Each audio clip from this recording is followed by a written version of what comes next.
सबका विकास। अरे भैया एक क्रिस्टल क्लियर हो गया, अभी क्रिस्टल क्लियर। मात्र 10 सोना का सिक्का आप ऐसे आसमान में उछाल दीजिए और हिंदू अपना 100 हिंदू अपना धर्म से गद्दारी करने के लिए तैयार हो जाएगा। सबका अपना अपना कोर वोटर है। श्री राम प्रभु लक्ष्मण जी को भेजे थे, जाओ रावण को मार दिया, उससे ज्ञान ले लो। यूपी से जो हार है ना, ये कहीं ना कहीं कला दिखा। जनता सोची जब 400 के पार तो मोदी जी मारते फाइनल, तो गर्मी का भी मौसम ज्यादा था, लोग घर में बैठे रह गए। आप हर हिंदू को राम भक्त नहीं बोलिए, ये बोलना माने बेईमानी होगा।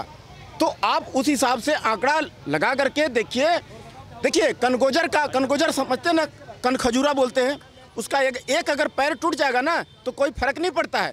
एक अयोध्या धाम हार जाने से नरेंद्र मोदी साहब को कोई फर्क नहीं पड़ने वाला है, ये बात जान लीजिए। दर दर दौड़ेगा। आओ लो जी कर लो, बिल्कुल जितना मर्जी दौड़ा लो।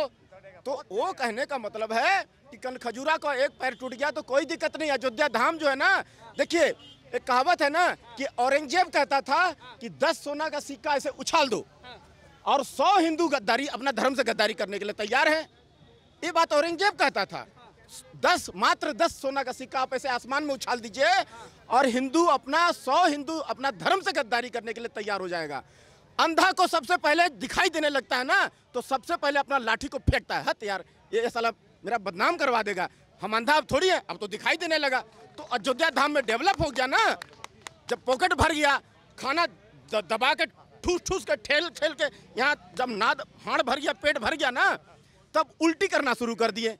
जरूरत से ज्यादा कमाई हो गया तो भैया हजम कहाँ होगा मेरे भाई, तो वो तो ये वाला आना ही था। तो आने वाला समय में नरेंद्र मोदी साहब को भी ये पिपनी बजाना छोड़ देना चाहिए। ये पिपनी बजाते हैं जी भारतीय जनता पार्टी वाले, छबका छात छबका विकास। अरे भैया एक क्रिस्टल क्लियर हो गया, अभी क्रिस्टल क्लियर, आईना की तरह सब क्लियर हो गया। सब जितना पार्टी है ना, सबका अपना अपना कोर वोटर है। सब अपना अपना कोर वोटर को साधिए, अपना अपना वोटर के लिए ध्यान दीजिए। नरेंद्र मोदी साहब का जो सांसद है, एमएलए है, कुछ मैं छुट भैया नेता की बात कर रहा हूँ, जो कांग्रेस से भग के आ जाते हैं, यहाँ घुस जाते, पैरासूट से उतरते, उनकी बात कर रहा हूँ। वो अपने संसदीय क्षेत्र में जाएंगे नहीं, खाली मोदी जी का बात गिनाएंगे। मोदी जी ने ये कर दिया, मोदी जी ने वो कर दिया। अरे भैया तुम क्या किया, तेरा कितना वोटर है, अपना वोटर बताओ ना।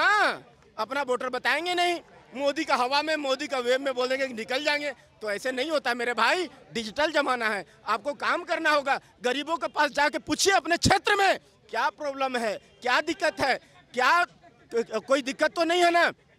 तीन चीज फ्री कर दीजिए, शिक्षा, न्याय व्यवस्था और जो है ना चिकित्सा, ये 3 चीज फ्री कर दीजिए, मुफ्त कर दीजिए। 100 दिन का उन्होंने टारगेट दे रखा है भाई कि 100 दिन सब लोग सारे सांसद काम करेंगे, तो क्या लगता है क्या? बिल्कुल करेंगे, 110%।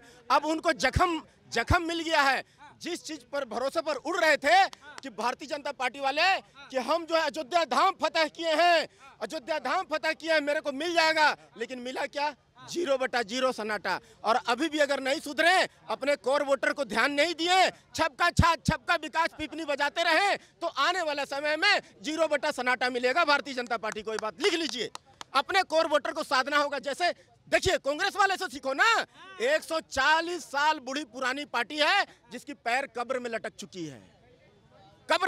है, लेकिन फिर भी उनसे सीखिए। सीखने में, बुद्धि लेने में क्या दिक्कत है भाई। श्री राम प्रभु लक्ष्मण जी को भेजे थे, जाओ रावण को मार दिया, उससे ज्ञान ले लो।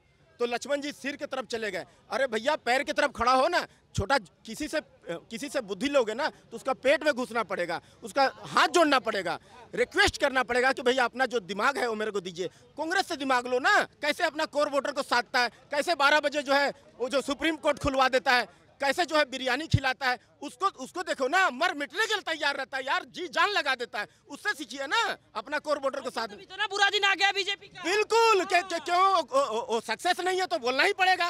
मुंह में अगर जमा करके दही अगर बैठे रहेंगे ना तो ये नहीं होगा, बोलना पड़ेगा। जहां गलती है उसको सुधारेंगे कैसे हो भैया। अपना कोर वोटर आपका जो है उसके पास जाइए। कहता विश्व की सबसे बड़ी पार्टी है, अब ये हाल हो गया। अरे भैया सीखने में बुद्धि जो है ना, बड़ा सिख हम लोग सिख हैं, सीखते रहो, स्टूडेंट है हम लोग, जितना मर्जी सीखो।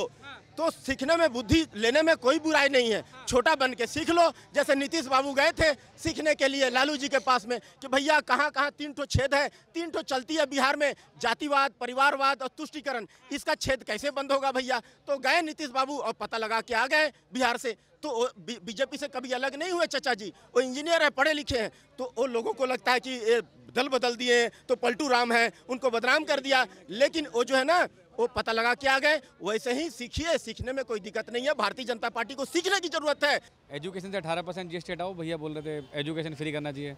तो पहला नियम तो ये क्या क्यों हार गई ये तो बता दो इनको। सर, जो तो अपना अपना मन है, अपना अपना लोक मत है, लोक जनता अपना अपना मत है हर किसी का। देखो, इससे पहले 75 सीट जीते थे, आधे ज़्यादा सीट ही जीते थे।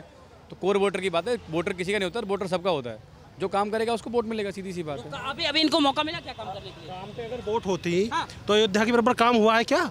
अयोध्या में एयरपोर्ट बना है, अयोध्या में सड़कें बनी है। अगर विकास पे होता, और जिस रामपुर के बूथ की बात चल रही है वहाँ मोदी जी ने 500 मकान दिए थे, वहाँ वोट एक भी नहीं मिली।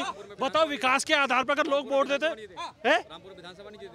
कौन कब जीती? कौन सी? अरे मैं कह रहा हूँ काम विधानसभा नहीं जीती, विधानसभा मैं मोदी जी ने दिए ना। मोदी जी को क्यों नहीं वोट मिले मेरे भैया? अयोध्या में क्यों नहीं मिले? काम पे किसी को वोट नहीं मिलते, जाति के आधार पर वोट मिलते हैं। और इनका उद्देश्य ये है, जितनी कांग्रेसवादी पार्टियां हैं ना, वोट मिला है वो काम पे नहीं मिला है, वो दाम पे मिला है। एक विशेष समुदाय की वोट उनकी अपना होती थी, उसके आधार पे इन्होंने आज भी किया है। भाई आप देखेगा 99% एक समुदाय ने बीजेपी के खिलाफ वोट दिया, उनको मकान भी मिले हैं, वो राशन भी ले रहे हैं, और वहाँ उनकी जाति का वोट हो गया। दूसरा जिस पार्टी को टिकट दे दिया उसका वोट हो गई।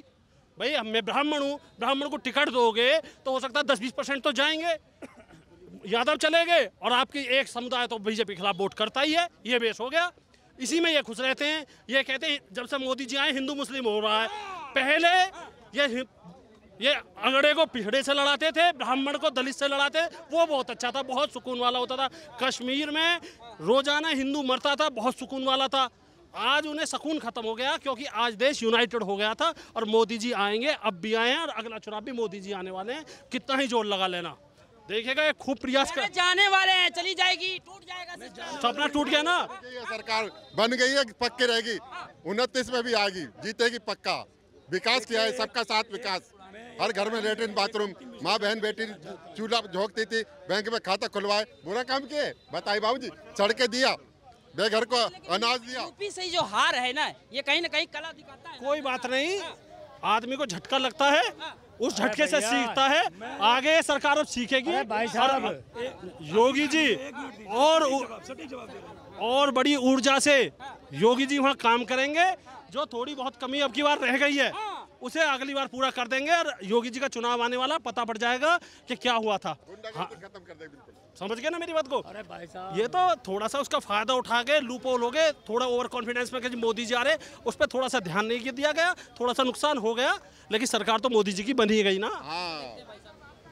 बिल्कुल बात सही कर रहे हैं, बिल्कुल सही बात कर रहे हैं। मामला क्या था, जो लोगों ने र्यूमर फैला दिया कि 400 के पार, तो जनता सोची जब 400 के पार तो मोदी त्योहार तो फाइनल। तो गर्मी का भी मौसम ज़्यादा था, लोग घर में बैठे रह गए, वोट देने का प्लान कम कर दिए, डाटा। और विपक्षी ने क्या कहा कि 400 पार तो संविधान बदल देंगे। अब सीधे सिस्टम जो मोदी जी का वोट था, कुछ लोग भ्रमित हो गए और धीरे से दूसरे हाथ चले गए। यही कहानी है, बाकी कोई कहानी नहीं है। क्या रखते हैं, तीसरी बार प्रधानमंत्री तो बनी गए, कार्यकाल शुरू हो गया, क्या लगता है क्या डेवलपमेंट आप चाहते हैं देश में? ठीक है, देखिए आपका रोड डेवलपमेंट कर रहा है। आप पहले एक चीज़ बताइए, आप अपने समय में बताइए कि 10 साल पहले तक आए दिन जहां देखिए तहां बमबारी होती थी, सैनिकों पर आक्रमण होते थे, जम्मू कश्मीर से लेकर के देश के अंदर तक, संकट मोचन मंदिर से लेकर के भारत के कोने कोने तक बमबारी होती थी। लेकिन इन 10 सालों में अब बमबारी देखने को कम मिलती है कि नहीं? आप बताइए। मोदी का क्रेज कम हो रहा है, देखिए ना क्या हालत हो गई। 1.5 लाख वोट कोई वोट होता है क्या? नहीं, एक सेकंड, आप 1 मिनट। 1.5 लाख वोट नहीं कहिए साहब, जो वोट 2019 में माननीय प्रधानमंत्री जी काशी बनारस से पाए थे, मैं भी बनारस का ही हूँ। अच्छा, मैं भी बनारस का ही हूँ। 2019 में जो वोट पाए थे, उस वोट के आकलन में इस बार मात्र 60,000 वोट कम पड़ा। रीज़न, गर्मी इतनी ज़्यादा थी। आप जानते हैं कि पेपर में 15 दिन से कोई घर से बाहर न निकले, और दूसरी तरफ चुनाव, और लास्ट पीरियड में चुनाव था बनारस का, मिर्ज़ापुर का, इसलिए प्रतिशत वोट का कम पड़ा। इसलिए मोदी जी का मार्केट कभी नहीं खराब हुआ है। और आज भी जाके काशी में घूम के गलियों में देख लीजिए, हर हर मोदी आज भी नारा है। अरे मैं तो बोलूँ बहुत अच्छी बात है, कम से कम ये ईवीएम का तो रोना नहीं रो रही पक्ष, उत्तर से लेकर दक्षिण तक। ये दिल्ली के पहुआ मंत्री सबसे पहले, अरे हमारे खुजलीवाल केजरीवाल, इनके बारे में क्या बताऊं। मुख्यमंत्री, अरे हाँ, अभी तिहाड़ के मुख्यमंत्री है, दिल्ली के नहीं। पत्रकार महोदय, आपको पता होना चाहिए, अभी दिल्ली के नहीं है, तिहाड़ के मुख्यमंत्री है। और तिहाड़ में भी चाहिए ना पौआ, क्या पौआ चाहिए। और ये देखिए, ये कहते थे मतलब कि केजरीवाल यूरोप की सड़कें बना दूंगा जी, प्रदूषण फ्री कर दूंगा जी, यमुना फ्री कर दूंगा जी, सब कर दूंगा जी। ये कुछ नहीं किया है जी, एक पे एक पौआ फ्री किया है जी।